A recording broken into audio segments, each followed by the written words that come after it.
خرج هذا عندما سمع أن هناك ركب دخلوا إلى الشام. خرج مسرعا وإذا به يرى رؤوس على أسنة الرماح، أطفال يتامى نساء أيامى علي المقيد بالحديد على الناقة.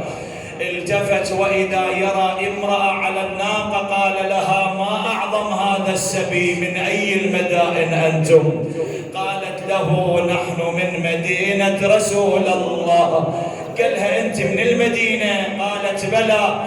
قالها: أسألك عن صديق إلي وأنا منتظر ضيف يجيني بهذا اليوم. قالت: ومن ذلك الضيف؟ قال: إمامي وسيدي أبي عبد الله الحسين. قالت له: الآن تعرفه إذا شوفه؟ قال: بلى. قالت: انظر إلى ذلك الرأس.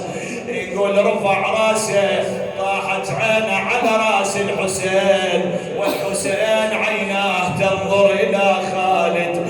لطم على رأسه، نادى: وإمامه وحسيناه، يا بألف وهلا ألف وهلا ألف وهلا بحسين خطار، ألف وهلا ألف وهلا يا بحسين خطار، وبنور وجهه زهرتها الدار. مواعد الخالد يقطع غفار، وخالد تلقى الضعن محتار. ينشد عليه الراح والمار والمار، من حيث ما حصلت للأخبار. ولن الضعن وياه الكبار، وزينب تنادي هنا: يا كرار يا كرار يا كرار، بناتك سبوهن قوم الأشرار. عاد إلى الدار يلطم على رأسه. استقبلت زوجته: يا خالد، أين ضيفنا الحسين؟ وين الهاشميات؟ وين العلويات؟ وين زينب؟ قال: قومي واستقبلي ركب الحسين. خرجت هذه المرأة وقفت أمام زينب، صاحت: هلا هلا هلا بضيفنا ولو كان مذبوح.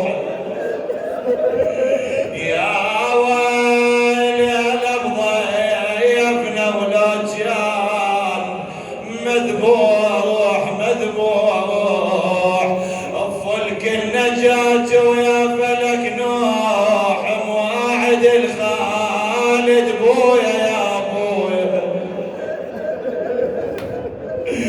يقولون وقفت أمام العقيلة زينب، نظرت إلى زينب: أين ضيفنا الحسين؟ قالت: هذا رأس الحسين وذاك رأس العباس.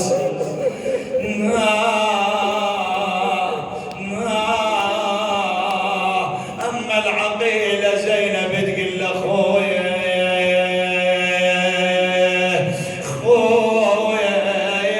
يا ابن أمي، يا خويا حلوات مرت علينا أيام حلوات. خويا حلوات كلش جليلات، ما طولا كلش جليلات. يطيح البيت راعي البيت لو مات. بعد ذلك أمر اللعين يزيد لا يدخلوا عليه إلا وهم مكبلون بالحديد. أوقفوهم بباب الساعات 3 ساعات. يقولون في هذه الأثناء جاء شرطي وبيده الأحبال والحديد. لما نظرنا بنيات الحسين لذنا خلف زينب، قلنا: عم زينب، هذا أجنبي وحرام أن يباشرنا. يعني ما يصير هو يلزم إيدينها. يقولون: قام الإمام زين العابدين، أخذ الحبال، أخذ الحديد، ربط البنيات، ربط العائل، انتهى إلى نفسه، وضع الجامعة في عنقه. قال: هل بقي أحد؟ قيل: نعم عمتك زينب. يقولون جاء الإمام زين العابدين رفع الحبال بوجه زينب وإذا بيده ترتعد. قال عم زينب هبطي رأسك لا طاق لي وأنا أنظر إلى وجهه. تقول له عم أنا كانت بجاي السولف الناس طاوعت الزمان وهبطت الرأس. طاوعت الزمان وهبطت الرأس. شاوين الحسين وين عباس.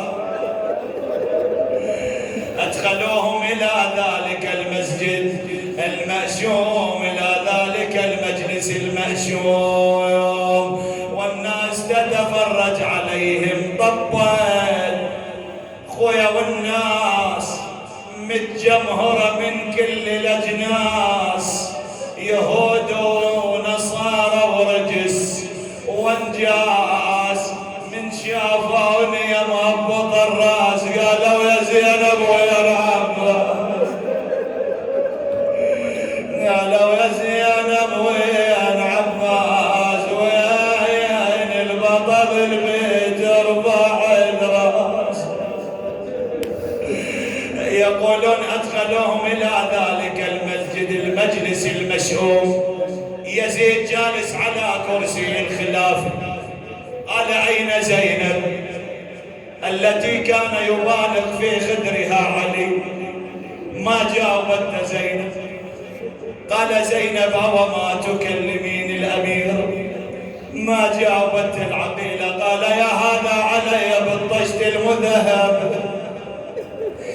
جينا له بطشت مذهب وإذا به رأس الحسين. رفع المنديل تناول قضيب خيزران أخذ يضرب ثنايا بعبد الله الحسين. نادى زينب وأخاه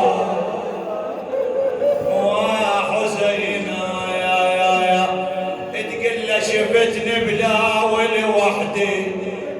شفتني بلاول وحدي وقيد الحبل بمتوني من ندري تشفى وتجري دمعة عيوني. وين أهلي يا بن سفيان وين أهلي يسمعوني وأنا بمجلسك يا يزيد واسمص بجي